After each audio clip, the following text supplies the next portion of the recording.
Hvala Jezus in Marija, drage gledalke in gledalci televizije Exodus. Morda še nikoli poprej niso bile naše posamezne svoboščine tako ogrožene kot danes. Z vami želim deliti nevarnost, ki se povečuje. Sicer nima imena, vendar se zgleduje po sistemu, ki je že vzpostavljen na Kitajskem. Socialni kredit. Namen te oddaje ni kritizirati tega, kar se dogaja na Kitajskem. Saj ima vsaka država pravico izbrati svoj sistem in svojo vlado. Vendar pa smo Evropa mi. Ta nevarnost napreduje skozi več projektov Evropske unije, v sodelovanju z Bruselsko komisijo in z odobritvijo naših vlad, vključno z vlado Francije in Slovenije. Eden od teh pomembnih projektov je digitalni evro in hkrati digitalna denarnica. Slovenija izstopa na področju digitalizacije.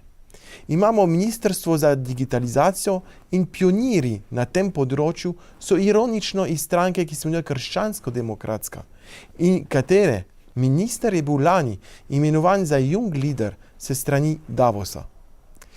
Projekt digitalizacije naše družbe vse bolj spominja na kitajski sistem socialnega kredita. Da bi lahko razpravljali o tej zadevi, imamo čast gostiti gospoda Escado. Pozdravljeni, gospod Escado. Bonjour, merci de m'accueillir une fois de plus sur Exodus TV et de me permettre de m'exprimer auprès du public slovène. C'est avec plaisir, nous vous remercions parce que vous avez accepté de partager votre expertise sur le sujet de cette intelligence artificielle et surtout sur le crédit social chinois qui risque de s'immiscer en Europe. Tout d'abord, pouvez-vous nous expliquer ce que c'est le crédit social? Alors, le crédit social à la chinoise, c'est un modèle de gouvernance, pourrait-on dire, qui affecte à chaque citoyen un nombre de points. Le citoyen chinois égale un certain nombre de points. Et il va donc perdre des points à chaque fois qu'il commet un acte jugé incivique par le gouvernement. Alors, je donne une illustration. Évidemment, en Chine, où l'on considère que la religion est l'opium du peuple, eh bien, le fait d'aller à la messe est déjà une raison de perdre des points. Et ensuite, vous avez toute une série d'éléments de la vie quotidienne qui vous font perdre des points.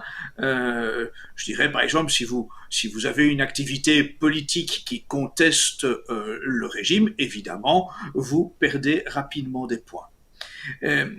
Qu'est-ce que cela signifie de façon pratique ? C'est que dans ce régime, il faut que vous ayez suffisamment de points pour, par exemple, voyager. Voyager à l'extérieur des frontières chinoises, mais aussi voyager à l'intérieur des frontières chinoises. Donc, si vous êtes un citoyen qui a perdu beaucoup de points, vous ne pourrez pas quitter la ville dans laquelle vous vous trouvez.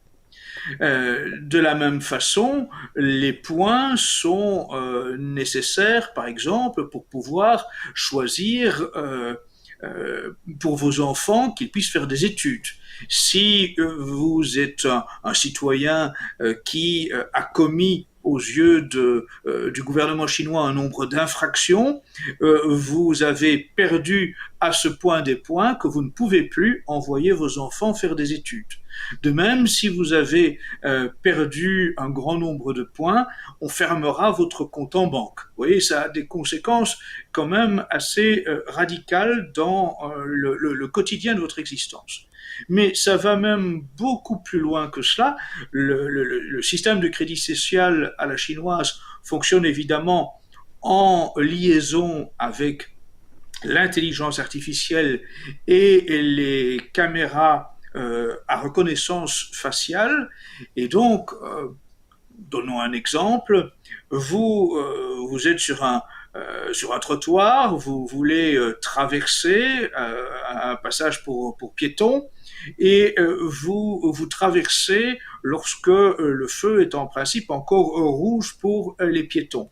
Eh bien, dans les grandes villes chinoises, le système de reconnaissance faciale fera que immédiatement votre infraction est constatée et vous n'avez pas encore le temps d'être sur l'autre trottoir que sur un écran s'affiche votre visage, votre nom, le montant de l'amende qui vous est infligée et c'est immédiatement retiré de votre compte en banque puisque tout ça est numériquement relié. Et par exemple, en Chine, dans les grandes villes chinoises, bien sûr pas dans les campagnes, mais dans les grandes villes chinoises, si vous êtes dans une station de métro, dans une gare, et que vous voulez, par exemple, acheter une boisson à un distributeur automatique, comme cela existe dans quasiment toutes les grandes villes européennes, eh bien, au préalable, il faut vous faire reconnaître par le système de reconnaissance faciale qui vérifiera si vous avez droit à acheter une bouteille de limonade ou d'eau, parce que même cela, c'est lié au nombre de points dont vous avez encore comptabilité. Vous voyez, donc ça va très très loin. Le système de crédit social à la chinoise est en fait destiné à répandre la peur parmi les citoyens, de telle façon, évidemment, que il y ait le moins de monde possible qui s'écarte des directives du gouvernement qui ose résister à toute forme de totalitarisme du système communiste chinois. Puisque si vous perdez des points, vous êtes devenu un citoyen qui n'a quasiment plus de droit d'avoir des activités vraiment de base dans la vie quotidienne. Ça peut vraiment avoir des très graves conséquences au quotidien, y compris dans les plus petits détails de la vie. Alors, vous nous avez bien présenté vite fait ce crédit social en Chine. Donc, le thème de l'émission aujourd'hui, on l'a choisi parce que actuellement en Europe, il se passe beaucoup de changements et je suis obligé de passer par une petite critique quand même de certaines institutions européennes qui promuent un petit peu ce système-là en Europe, qu'ils essayent de le mettre carrément en marche. Mais pour le faire, il faut contrôler la population et il faut maîtriser les pouvoirs régaliens. En Chine, où le gouvernement est totalitaire, il n'y a pas de problème parce que bon, c'est un État autoritaire. Donc, les prérogatives régaliennes, elles sont bien contrôlées là-bas. Cependant, dans les pays comme la Slovénie ou la France, qui sont des démocraties, la mise en place de crédit social chinois à la chinoise à l'échelle de l'Europe nécessite de contrôler ces domaines régaliens. Alors pour nos téléspectateurs, je vais énumérer ces pouvoirs régaliens. Alors le pouvoir de la défense et de la sécurité sociale, nationale, le pouvoir de la justice, le pouvoir de l'émission de la monnaie, le pouvoir de la diplomatie et des relations extérieures, le pouvoir de la législation et de la réglementation, et le pouvoir de l'administration du territoire. Alors, Monsieur Escada, pourriez-vous démontrer pour chacun de ces pouvoirs que les pays de l'Union européenne ont perdu leur pouvoir?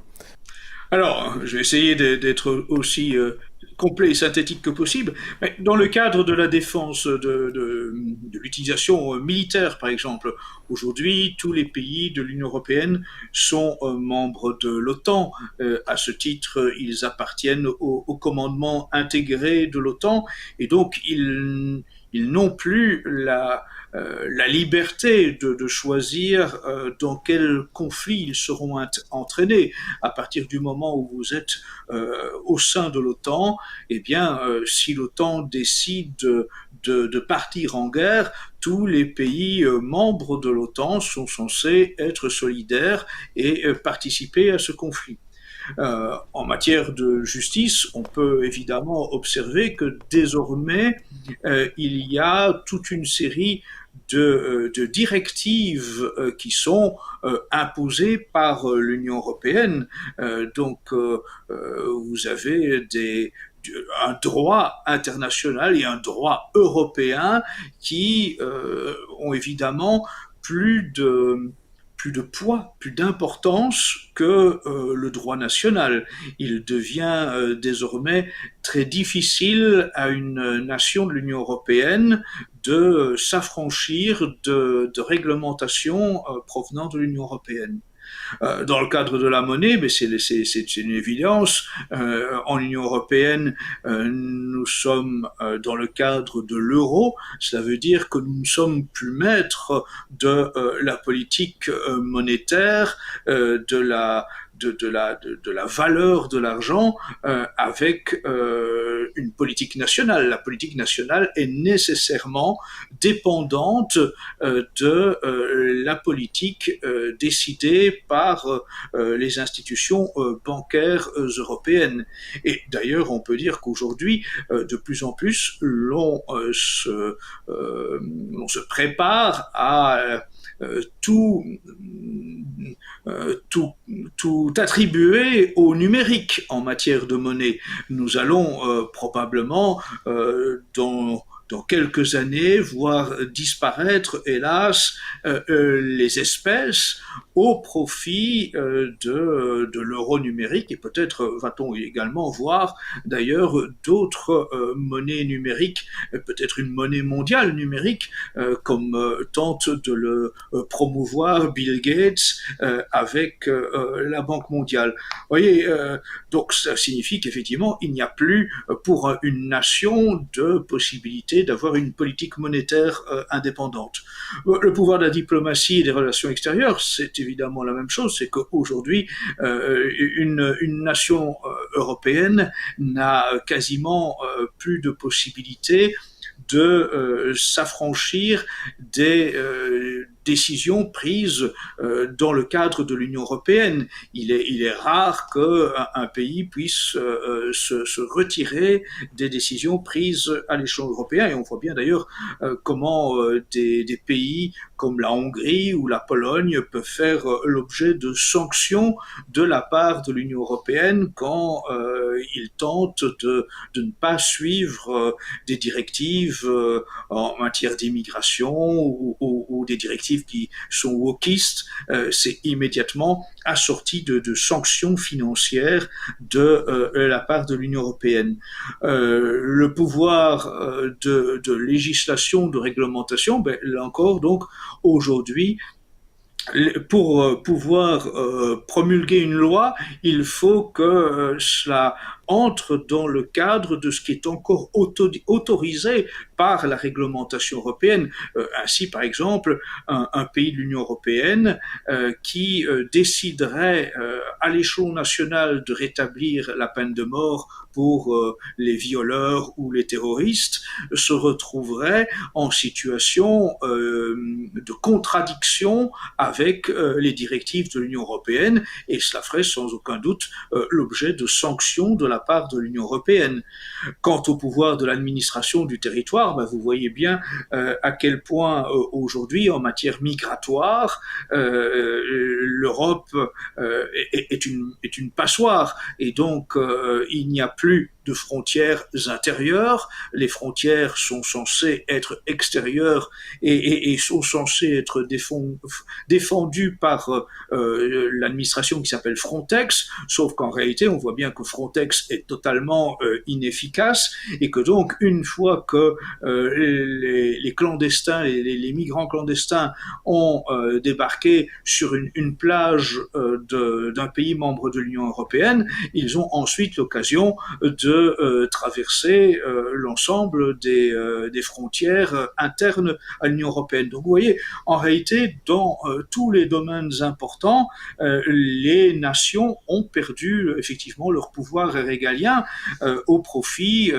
d'institutions supranationales, et en particulier évidemment de l'Union européenne. On pourra ajouter d'ailleurs qu'au-delà des questions régaliennes, il en va de même dans tous les grands domaines comme la santé, où on se prépare dans quelques mois, à ratifier une convention qui donnerait tous les pouvoirs de santé à l'Organisation mondiale de la santé, ce qui serait évidemment une catastrophe. Alors, qui contrôle maintenant cette Union européenne? Alors, je pense que si l'on observe lucidement les choses, l'Union européenne n'est pas dirigée par ses propres institutions. Ce n'est ni le Parlement européen, ni le Conseil européen, ni la Commission européenne qui sont les véritables maîtres de ce qui se passe en Union européenne. Ce sont en fait différents organismes qui ne sont que des exécutants.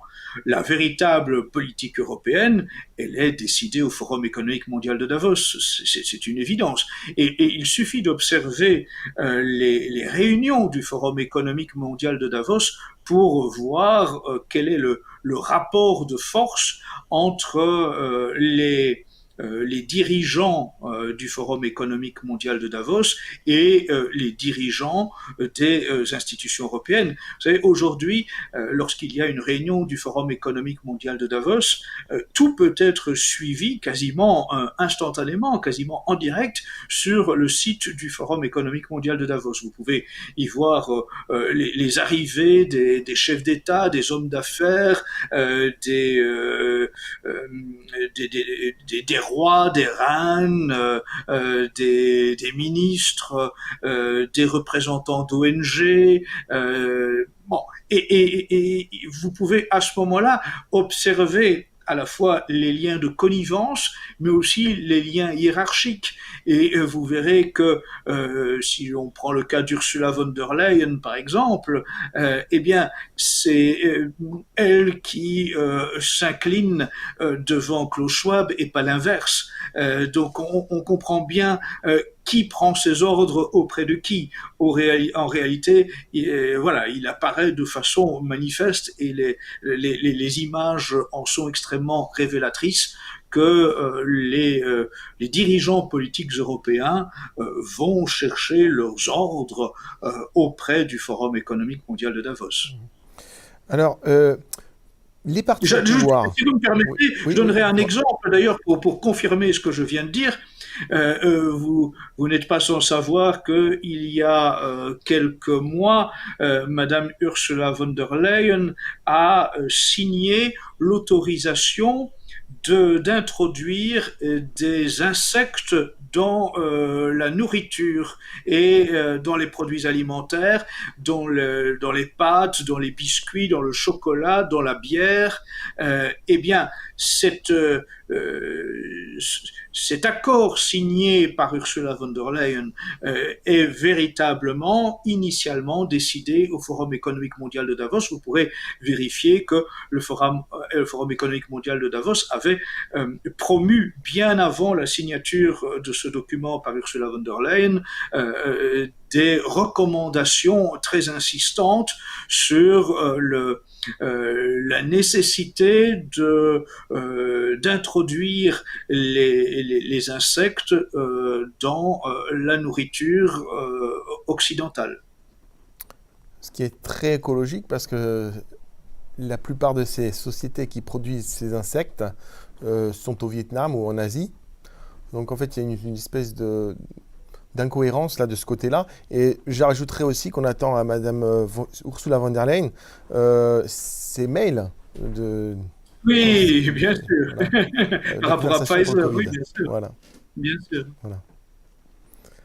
Alors, les partis au pouvoir ont une opposition. Pouvez-vous me dire, est-ce que cette opposition est libre? Ou y a-t-il une espérance avec l'opposition? Alors, je pense qu'aujourd'hui, dans la plupart des pays de l'Union européenne, l'opposition existante est une opposition contrôlée ou tolérée. Donc, en vérité, on voit bien que au sein de l'Union européenne se développe une attitude de plus en plus liberticide qui vise à museler tous ceux qui constitueraient une véritable opposition. Donc on accorde une tribune ou une existence médiatique à des oppositions qui sont tolérées et qui, par là même, ne viennent pas perturber le jeu des institutions. Mais dès qu'une opposition se révélerait être authentiquement dangereuse, elle est sévèrement réprimée. Et on le voit dans de nombreux pays, on le voit lors des contestations sociales, on l'a vu avec le phénomène des gilets jaunes en France, on le voit avec le phénomène des dissolutions qui a lieu en ce moment en France, où le gouvernement français pratique maintenant une politique qui vise à dissoudre d'abord les mouvements et maintenant les partis politiques qui constitueraient une opposition à la pensée unique qu'il veut imposer. Donc, vous voyez, je pense que vraiment, petit à petit, l'Union européenne est en train de se diriger vers ce système de crédit social à la chinoise, que ce qui s'observe, c'est que l'Union européenne est en train progressivement de réduire les libertés individuelles, de réduire les possibilités d'exercer la liberté d'opinion, la liberté d'association, la liberté d'expression, et que tout cela est véritablement de l'ordre de l'application d'un crédit social à la chinoise mis au goût du jour sur le territoire européen. Et encore une fois, je relie ça au Forum économique mondial de Davos. Il faut se rappeler que Klaus Schwab, le dirigeant du Forum économique mondial de Davos, a à plusieurs reprises présenté la Chine comme un modèle. Alors, nous constatons que le contrôle régalien donc, échappe à nos gouvernements. Nous entrons ainsi dans une période vraiment agitée, marquée par une immigration non contrôlée, comme vous avez même cité, une société multiculturelle sans adhésion nationale, la destruction des tissus de cohésion nationale, la dégradation des systèmes de retraite, la paupérisation, même la suppression de la classe moyenne, ainsi que la dépendance économique nationale et les entités privées et étrangères. Alors actuellement, avec la crise, la guerre en Ukraine, au Moyen-Orient et en Arménie, nous voyons que le peuple européen demande de plus en plus à être en sécurité. Donc le gouvernement essaie de mettre en valeur, essaie de faire passer des nouvelles lois qui sont plus restrictives envers ses citoyens. Il y a donc, par exemple, en Slovénie, la direction générale de la police qui prévoit de mettre en œuvre au cours de la seconde moitié de l'année 2024 une mesure de numérisation de la sécurité intérieure acquérant le système ABIS, permettant la comparaison automatique des visages des criminels avec les photos ou les vidéos qui sont enregistrés, tout en modernisant le système de communication Tetra en France. Avec les Jeux Olympiques qui auront lieu à Paris, nous voyons une grande inquiétude parce que beaucoup d'experts parlent actuellement qu'il y aura une ouverture, une officialisation et des changements majeurs sur la numérisation et le contrôle des populations. Que peut-on nous attendre encore en Europe ? Alors oui, en effet, je pense que nous allons assister vraiment à une offensive liberticide. C'est-à-dire que, oui, vous citiez le cas des Jeux Olympiques en France, eh bien, ces Jeux Olympiques seront le prétexte d'une installation massive de caméras de surveillance. Aujourd'hui, vous aviez déjà un très grand nombre de caméras de surveillance, mais vous allez assister à l'installation d'une quantité extraordinaire de caméras de surveillance d'un nouveau type. Et ces caméras de surveillance vont évidemment être la possibilité de mettre en place le système de reconnaissance faciale. vous voyez aussi que depuis quelque temps en France, et l'on observe cela dans la plupart des pays de l'Union européenne, on est en train de numériser la plupart des données. On est entré dans le processus d'identification numérique et en France, l'exemple est frappant. Il y a le remplacement de toute une série de documents officiels qui se fait au profit évidemment d'une identification numérique.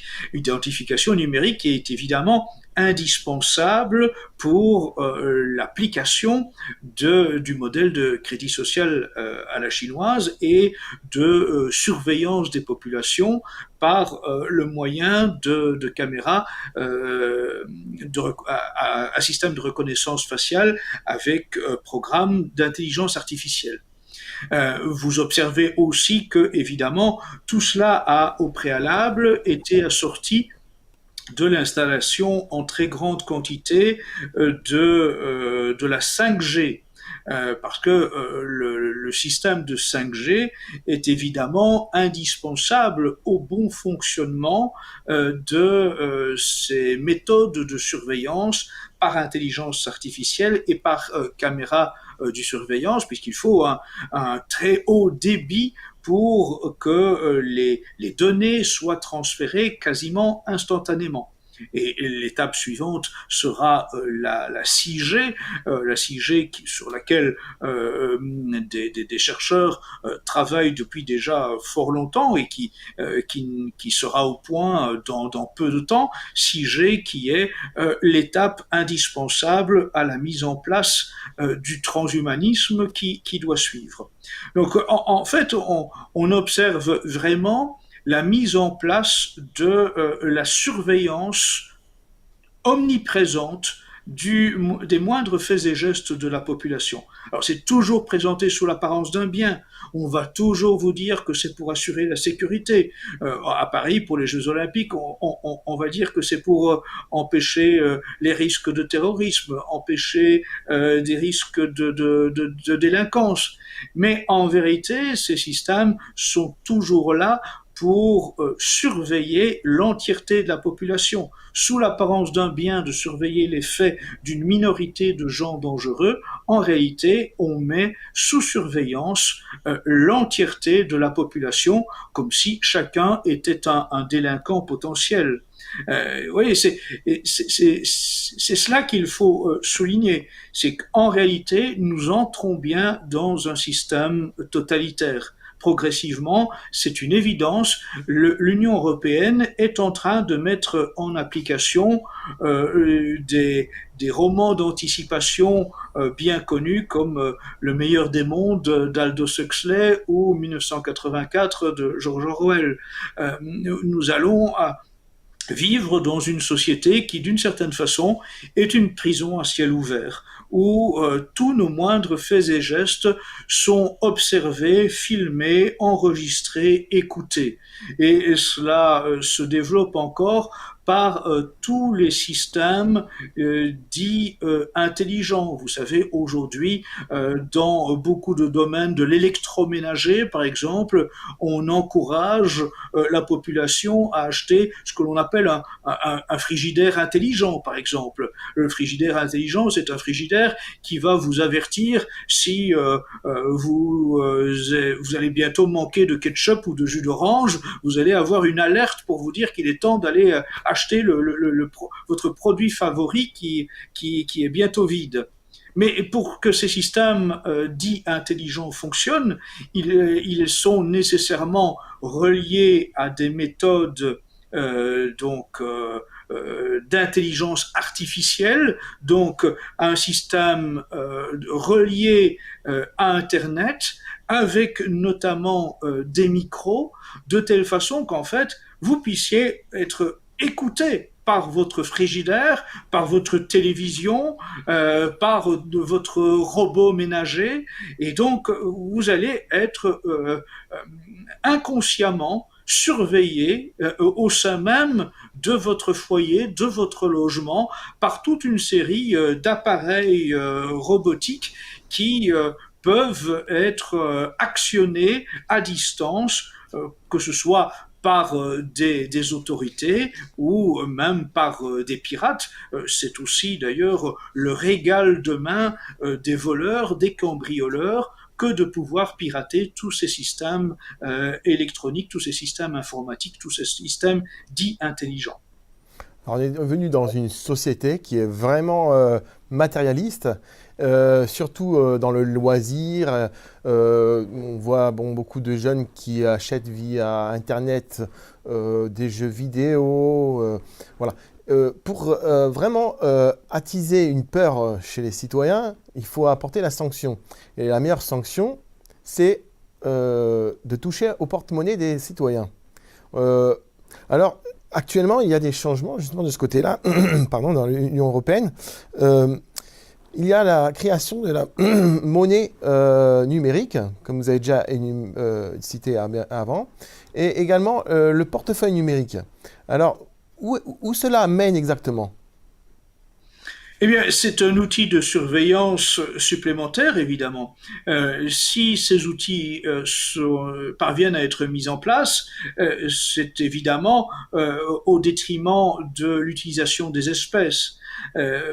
Jusqu'à aujourd'hui, vous pouvez acheter ce que vous voulez en espèces, avec déjà d'ailleurs des limitations sur le montant que vous pouvez utiliser chaque jour en espèces. Vous savez que de pays à pays, vous avez des réglementations qui là sont encore pour l'instant variables, mais qui limitent vos dépenses en espèces. Vous ne pouvez pas, selon le pays, acheter pour plus de 1 000 euros, par exemple, en espèces, ou parfois plus de 3 000 euros dans les pays les plus libres.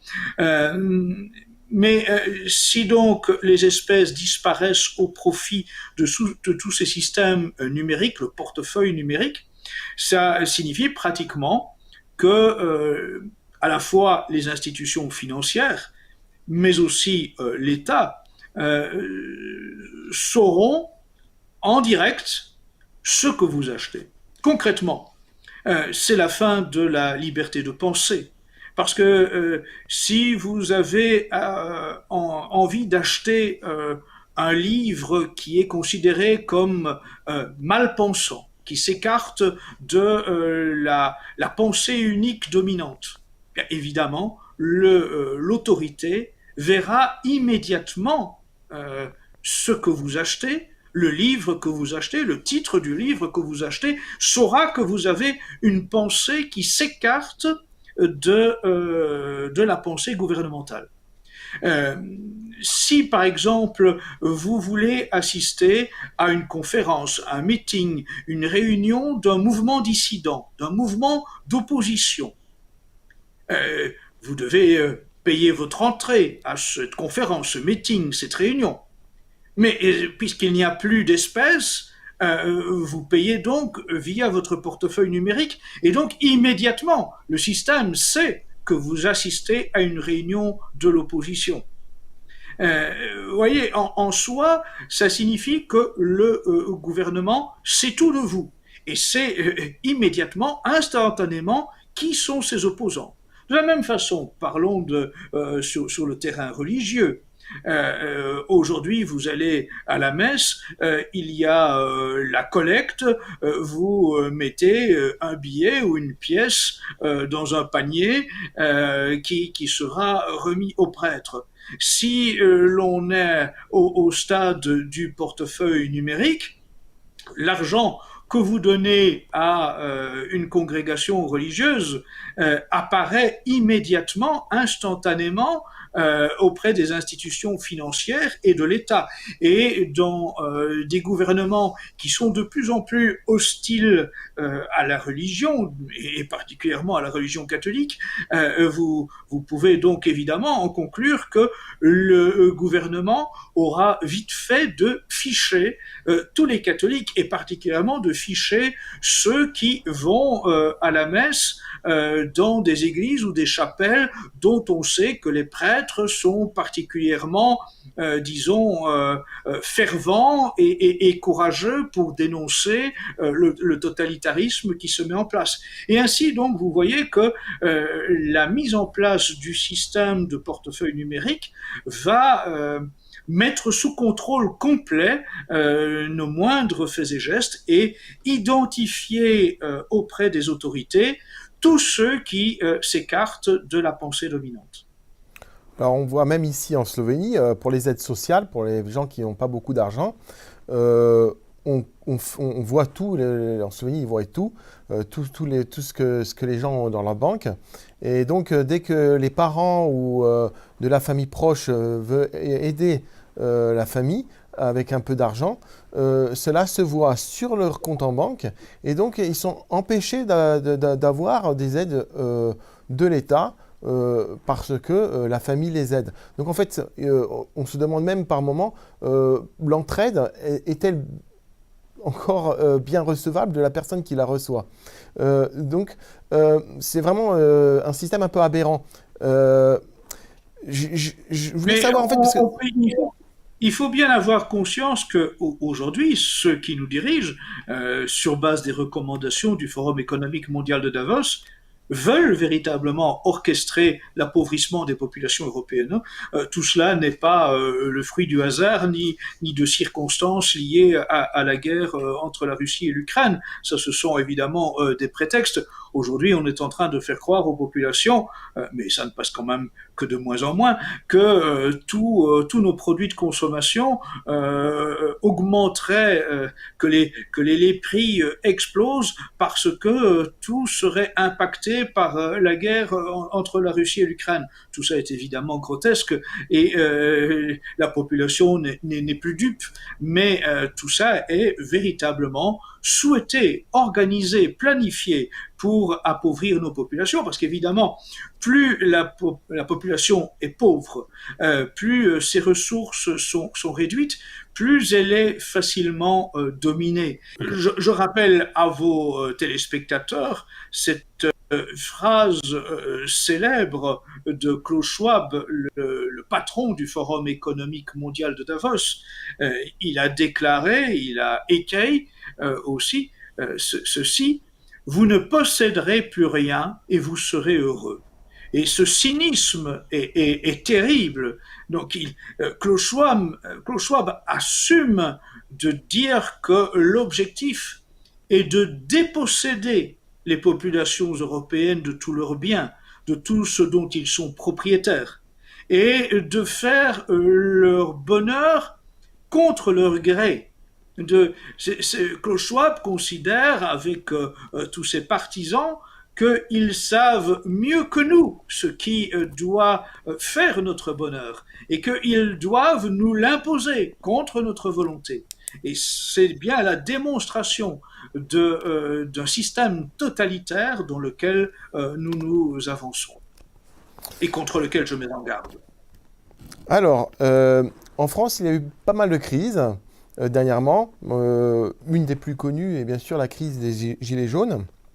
Elle a conduit donc à l'apparition de différentes initiatives citoyennes, et notamment le RIC, le référendum d'initiative citoyenne ou populaire, comme on l'appelle. Quoi que l'on pense de cette initiative, hein, cela n'amènerait-il pas justement l'écoute des citoyens à justement une numérisation de ces votes? C'est-à-dire, via tous ces référendums, toutes ces élections, un vote électronique. Alors, en soi, le système électoral n'est pas obligatoirement lié à la numérisation, mais effectivement, on observe qu'il y a dans tous les pays de l'Union européenne une volonté de lier le vote à un système numérique, à un système informatique. Je pense que là encore, il faut que les populations elles aient le courage, tant qu'elles en ont encore la possibilité, de contester tout cela. Évidemment, qui dit numérisation dit d'autant plus facilement falsification. Il faut bien être conscient que à partir du moment où l'on a introduit le vote électronique, ça signifie que des programmes, des logiciels peuvent évidemment falsifier le système. Il existe des possibilités assez faciles pour des informaticiens, pour des programmateurs, de faire que le vote que vous avez émis, eh bien, se transforme en réalité vers un vote pour un autre candidat ou pour une autre réponse s'il s'agit d'une consultation populaire ou d'un référendum. Et même si l'on vous remet un ticket qui est censé confirmer votre vote, ça c'est uniquement pour vous donner bonne conscience, pour éviter que vous ne vous posiez des questions, mais des logiciels peuvent évidemment permettre ensuite, au moment de l'addition des votes, de modifier complètement la réalité du scrutin réellement exprimé. Donc, bon, il n'y a évidemment aucun mode de scrutin qui est à l'abri de manipulation et de falsification. Mais en tout cas, on observe bien effectivement que ceux qui nous dirigent et qui sont des partisans déclarés, peut-on dire, d'un système de plus en plus de surveillance de leur population, effectivement, sont tous en faveur de cette numérisation des votes, et donc cela favorisera, là encore, effectivement, à la fois donc la manipulation, comme je l'ai dit, mais aussi la surveillance des populations, parce que ça va sans dire, si l'on vote par un système informatique avec une identification préalable, le régime peut évidemment savoir qui a voté contre lui. Alors en restant juste dans ce concept de danger de démocratie, il y a également un danger vous avez vous-même dit, de falsification des données, mais il y a aussi un problème, il y a un grand danger, c'est le fait d'avoir le passeport biométrique. Dans le passeport biométrique, chaque personne aura pourra visualiser en fait la santé de la personne, parce qu'il y aura la carte vitale qui sera dans le passeport biométrique. Et donc, vu que on vient de parler également du vote électronique, une personne qui ne serait pas vraiment désirable, qui serait un peu, on va dire, qui sortirait de la doxa dominante, elle pourrait être également mise en danger lors de ses soins de santé. Parce que, par exemple, Google Health, qui met en place justement des systèmes de santé, pourrait mettre en danger la vie des personnes en soignant de mauvaise façon que d'autres personnes. Alors, je ne dis pas que c'est le cas, que c'est l'intention, mais on parle de danger ici. Voilà. Oui, en effet, vous faites bien de le souligner. Il ne s'agit pas d'affirmer que cela se passe ou que cela se passera, mais il est normal que lorsque des nouveaux systèmes se mettent en place, l'on envisage toutes les mauvaises utilisations qui peuvent en être faites. Et vous avez parfaitement raison. Les systèmes d'identification numérique, à terme, vont concentrer l'ensemble de nos données sur une même puce informatique. Donc, à la fois vos données d'identité, votre passeport, votre permis de conduire, votre passeport vaccinal, donc votre état pour vérifier si vous êtes aux normes avec toutes les obligations vaccinales que les autorités auront décidé, votre compte en banque, parce que tout cela sera relié également. Et donc, effectivement, vous devenez une cible d'autant plus facile. Et vous avez raison, si un système bascule dans un totalitarisme, si un système bascule dans la volonté de surveillance de ces populations, ce n'est pas sans mauvaise pensée à la clé. Si un gouvernement veut surveiller sa population, c'est nécessairement parce qu'il veut utiliser les données pour se maintenir au pouvoir le plus longtemps possible et donc briser toutes les contestations qu'il pourrait déceler. Et donc, c'est évidemment une tentation facile que ensuite de favoriser des mauvais soins de santé ou pire encore pour éliminer des opposants. En tout cas, voilà, on sait bien que dans certains régimes, cela s'est produit et donc rien ne permet de dire que nous sommes à l'abri de telles dérives. Et puis, il faut aussi bien avoir en tête que ceux qui promeuvent le nouvel ordre mondial considèrent également qu'il faut développer un programme de dépopulation mondiale. Vous savez, les gens comme Bill Gates et toute une série d'autres milliardaires, Warren Buffett, etc., considèrent qu'il y a beaucoup trop de monde sur Terre et qu'il faut faire le nécessaire pour réduire la population mondiale à au maximum 1 milliard d'individus. Donc il faut bien effectivement avoir en tête que là encore toujours au nom du bien, bien sûr, sous prétexte écologique, etc. Il y a des méthodes qui vont être de plus en plus développées pour réduire la population. Et donc, ça veut dire qu'effectivement, en matière de soins, de mauvais soins ou de mauvaises injections, il y a beaucoup de craintes à avoir par rapport à ce qui va se produire dans les prochaines années. Alors, dans notre société, on voit beaucoup de gens qui se plaignent de formes d'injustice. Ils voient des criminels qui sont pardonnés, ou plus ou moins des violeurs, ou bon, qui n'ont pas la peine qu'ils devraient avoir normalement dans une démocratie. Voilà. Et donc, en fait, le problème, c'est que toutes ces injustices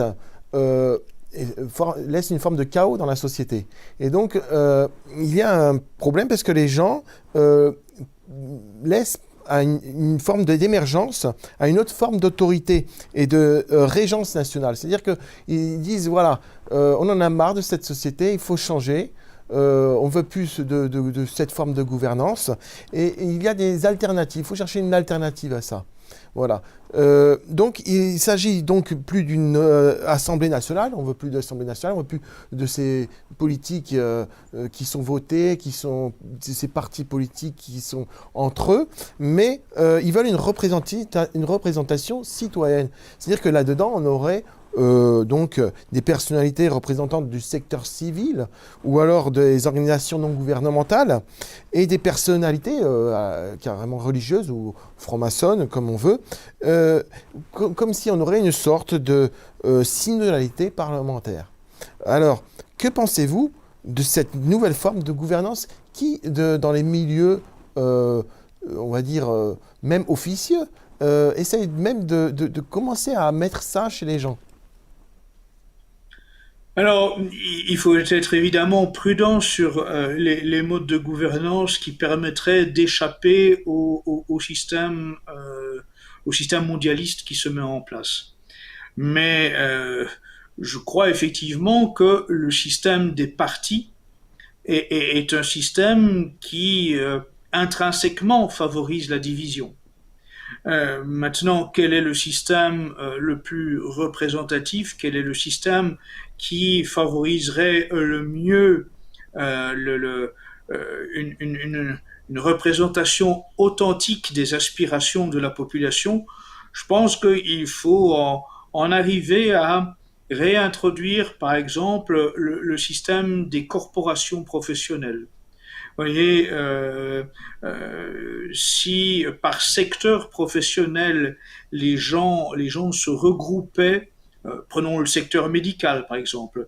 S'il y avait une corporation du secteur médical qui rassemble à la fois les infirmières, les médecins, si l'on faisait la même chose pour les charpentiers, pour les bouchers, etc., comme ça s'est fait à l'époque médiévale, euh, ces différentes corporations pourraient se retrouver au sein d'une assemblée parlementaire, dirais-je, qui serait plus représentative, me semble-t-il, que effectivement des gens issus de partis politiques qui, en fait, une fois qu'ils ont obtenu leur bulletin de vote en leur faveur, eh bien, se fichent éperdument de ce que la population pense. Ceci dit, je pense que voilà, c'est difficile de garantir quel système serait le plus efficace pour représenter les aspirations des gens. Mais en tout cas, il est certain que là, à l'heure actuelle, nous nous dirigeons avec les institutions que nous avons vers un système totalitaire qui, sous l'apparence d'une démocratie, va vraiment faire disparaître toutes les libertés fondamentales de chacun de nous. Et donc, c'est bien la preuve que voilà, les institutions telles que nous les connaissons doivent nécessairement être réformées pour garantir un système et des libertés fondamentales. Sans quoi, c'est sous l'apparence de pseudo-démocratie, eh bien, nous allons vraiment nous retrouver dans un système de pire tyrannie. Alors on pourrait penser que donc ce sont les habitants des villes qui souffriront le plus de cette mondialisation, de ce changement. Mais en fait, la désertification des campagnes, la disparition des agriculteurs et de leur exploitation laisse à penser que le modèle de coopérative se rapprochera davantage d'un modèle de kolkhoz sous la régence de multinationales. Je touche un peu l'agriculture encore, parce que bon, on a parlé de politique, on a parlé de sécurité, tout ça, mais là aussi, dans l'agriculture, il y a également des changements qui se font, également qui sont liés à ce crédit social à la chinoise. Absolument, et vous faites bien de parler de ce sujet parce qu'il est là aussi, il est fondamental, puisque qui dit agriculture dit possibilité alimentaire pour nos populations, et donc celui qui contrôle l'agriculture contrôle l'alimentation des populations. Vous savez, il y a un phénomène qu'il faut mettre en évidence, qui est très révélateur. Aujourd'hui, par exemple, aux États-Unis, le plus important propriétaire de terres agricoles, c'est Bill Gates. Ça dit tout. Bill Gates n'est pas un paysan, mais il est devenu le premier propriétaire de terres agricoles. Et tous les grands milliardaires mondialistes se sont également précipités depuis un an ou 2 ans dans l'acquisition de terres agricoles, aussi bien sur le continent américain que sur les autres continents. Cette volonté qu'ils ont d'accaparer un maximum de terres agricoles, ça leur donne évidemment la possibilité de bouleverser le système alimentaire des populations. S'ils le veulent, ils peuvent provoquer une famine sous un prétexte divers. Évidemment, ils ne vont jamais dire qu'ils organisent une famine, mais ils peuvent pratiquement, sous un prétexte ou un autre, en fait, limiter considérablement la transmission de produits alimentaires dans les villes et dans l'ensemble des magasins, des chaînes alimentaires. Et donc, c'est un grand enjeu aujourd'hui pour la survie de nos populations et de nos nations de défendre l'authentique paysannerie. Il faut vraiment encourager les gens au retour à la terre et il faut vraiment défendre les petits paysans, les authentiques paysans.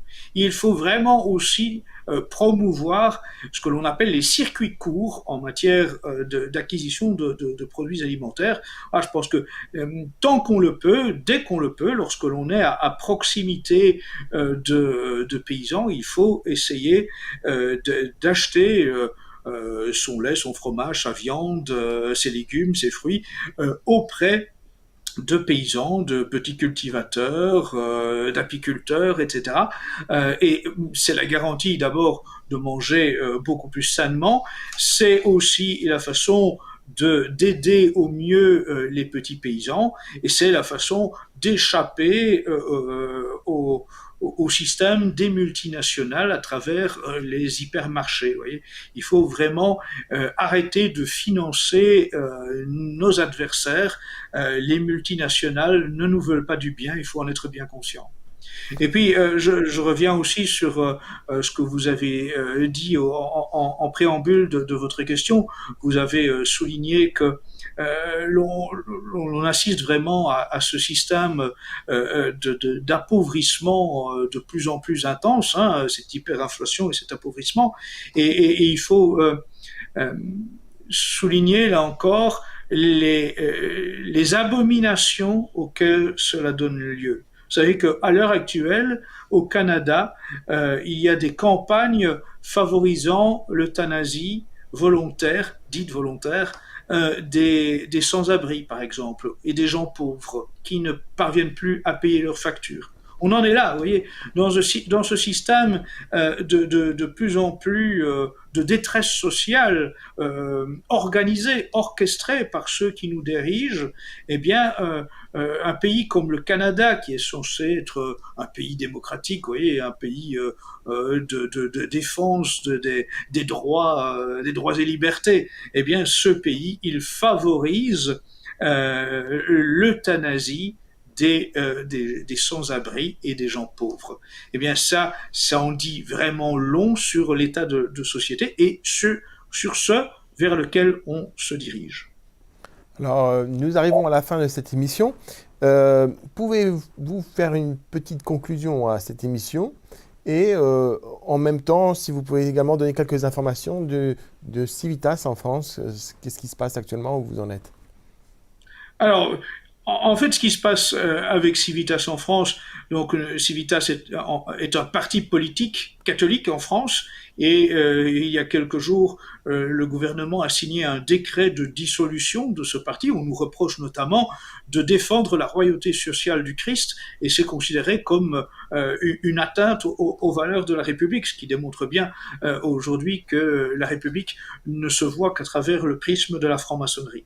Mais cette dissolution de Civitas en France, d'un parti politique catholique en France, elle est en fait l'illustration de tout ce que nous avons abordé dans cette émission. C'est-à-dire qu'il faut avoir conscience aujourd'hui qu'un système totalitaire, mondialiste se met en place et que personne n'y échappera si nous ne nous organisons pas maintenant pour tenter de bloquer ce processus.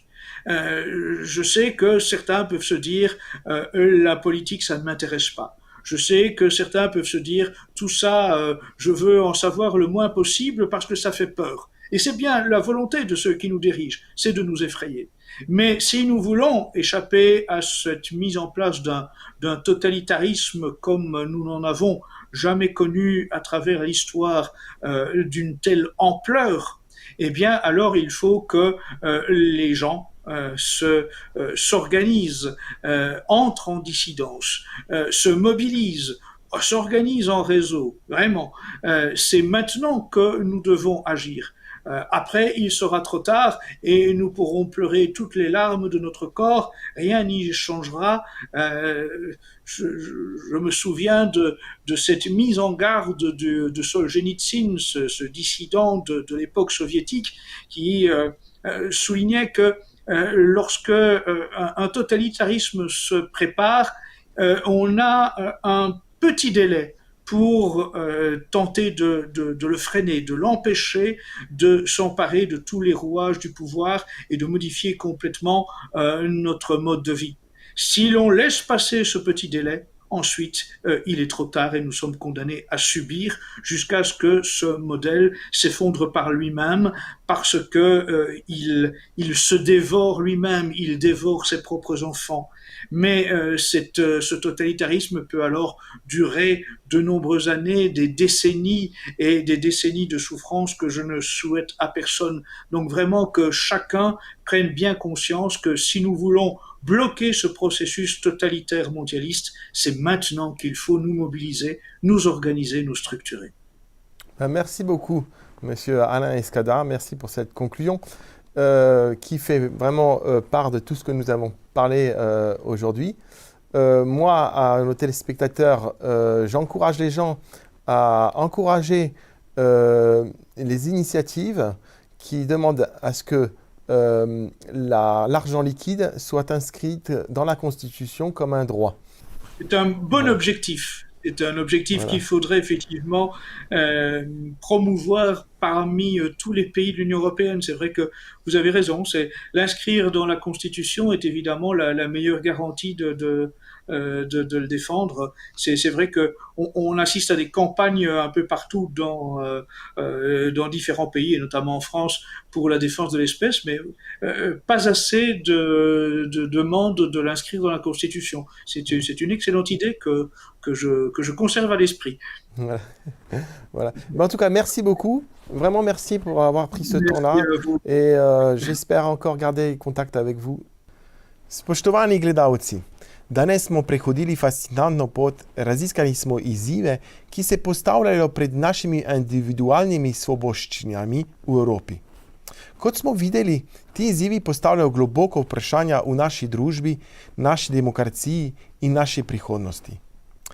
Za zaključek te oddaje bi vas rad spomnil na del Svetega pisma, ki lahko razsvetli naše razmišljanje o teh temah.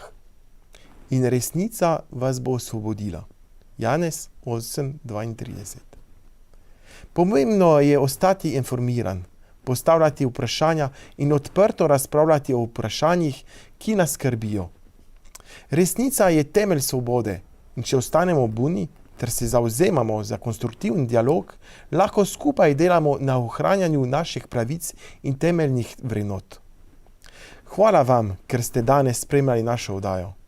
Ostanite informirani, ostanite zavzeti in se vedno spomnite moči resnice pri razsvetljevanju naše poti k bolj svobodni in pravični prihodnosti. Jezus je pot, resnica in življenje. Nasvidenje.